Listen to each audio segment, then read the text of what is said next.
Mga ka-food trip, meron tayo ngayon voucher sa Food Panda. Ano siya, less 500 pesos. Basta maka 1,099 pesos yung order natin. Yun no, 1,131 total nitong order natin pero 631 na lang.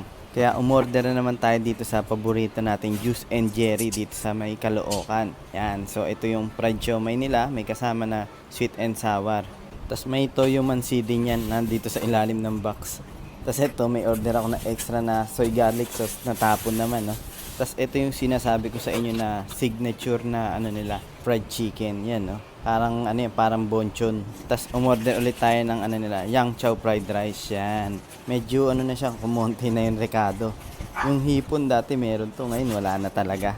Tapos tikman ulit natin yung ano nila, siomai, yan. Fried siomai, sausaw natin dito sa toyo mansi nila na may kasama na rin palang chili oil yan. Parang chowpan lang din sa Chowking to na may toppings na fried siomai.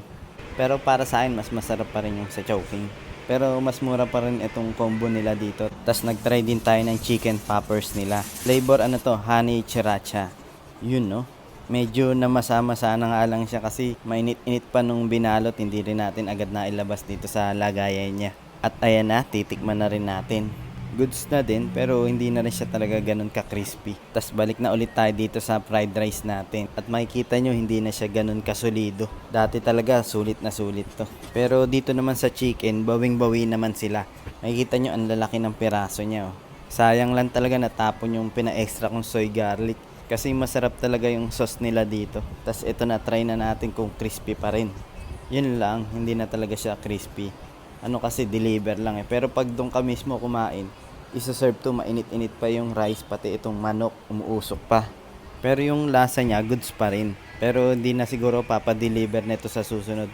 Doon na ako mismo kakain, mas ano doon, mas panalo pagka doon ka mismo kumain sa restaurant nila. Sige mga food trip, kita-kits na lang ulit sa susunod na video natin. Tara, kain tayo.